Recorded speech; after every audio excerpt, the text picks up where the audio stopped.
আগেরগুলাই দেখান, সমস্যা নেই, এগুলো দেখান।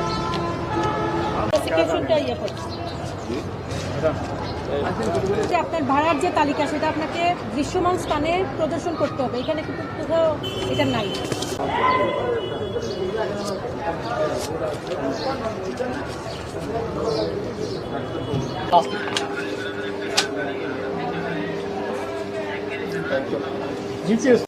আজকের গুলো দেখেন, এটা কোথায় দিতেন?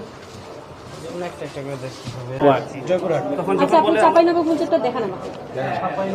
আপনি বলতে আমরা সমস্যা ওইটা জরিমানা করলেই দেখাবো, না হলে বলে ওই দিন হচ্ছে আপনারা সময় নিচ্ছেন।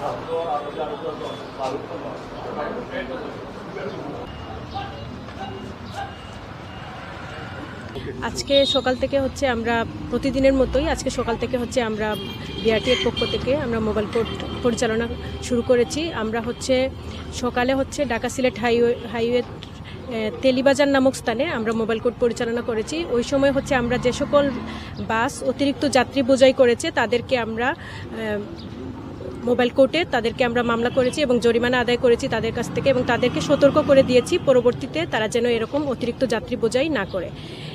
এরপরে হচ্ছে আমরা কদমতলী বাস টার্মিনালে এসেছি এবং এখানে বিভিন্ন কাউন্টারে দেখেছি যে অতিরিক্ত ভাড়া আদায় করেছে কিনা। অতিরিক্ত ভাড়া আদায়ের কোনো বিষয় পাওয়া যায় নাই, তবে হচ্ছে যে সকল কাউন্টার হচ্ছে তাদের ভাড়ার তালিকা সরকার প্রদত্ত ভাড়ার তালিকা টানায়নি তাদেরকে হচ্ছে আমরা সতর্ক করেছি এবং হচ্ছে তাদেরকে আমরা জরিমানা করেছি। তাদের ঈদ যাত্রার শেষে আমরা ঈদ উদযাপন করছি। আমরা ঈদ উদযাপন শেষে আমরা কর্মস্থলে এবং বাড়িতে ফেরার উদ্দেশ্যে আমাদের এই যে ভিজিলেন্স টিম আমরা যে গঠন করছি সেই ভিজিলেন্স টিমের কার্যক্রম হিসাবে আমাদের নির্বাহী ম্যাজিস্ট্রেট মহোদয় মোবাইল কোর্ট করেছেন, আমরাও তাকে সহায়তা করছি এবং যেখানে যেখানে আমরা অনিয়ম পেয়েছি সেখানে আমরা জরিমানা করেছি। আমরা বিভিন্ন কাউন্টারে গিয়ে আমরা দেখলাম যে সেবা কীরকম দিচ্ছে এবং ভাড়া কি বেশি নেওয়া হচ্ছে, ছাত্রীদের যে সুযোগ সুবিধা দেওয়ার কথা সেগুলোকে দেওয়া হচ্ছে কিনা আমরা চেক করে মোটামুটি আমরা এগুলো সন্তোষজনক পেয়েছি এবং আমরা যেগুলোতে কিছু ব্যতিক্রম পেয়েছি সেগুলোতে ওনারা জরিমানা করছেন। আশা করি ভবিষ্যতে এগুলা কার্যক্রম আরও সুন্দর হবে। এই কার্যক্রম খুবই কার্যকর হবে, কারণ যাত্রীদের অসন্তোষ, আমরা সেবা পাচ্ছি কম, ভাড়া নিচ্ছে বেশি, এই সমস্ত আশা করি যে সমস্ত পরিবহনগুলো আছে, যেগুলা কাউন্টার আছে, ওরা সার্ভিসটা সুন্দরভাবে দিবে এবং সতর্ক থাকবে।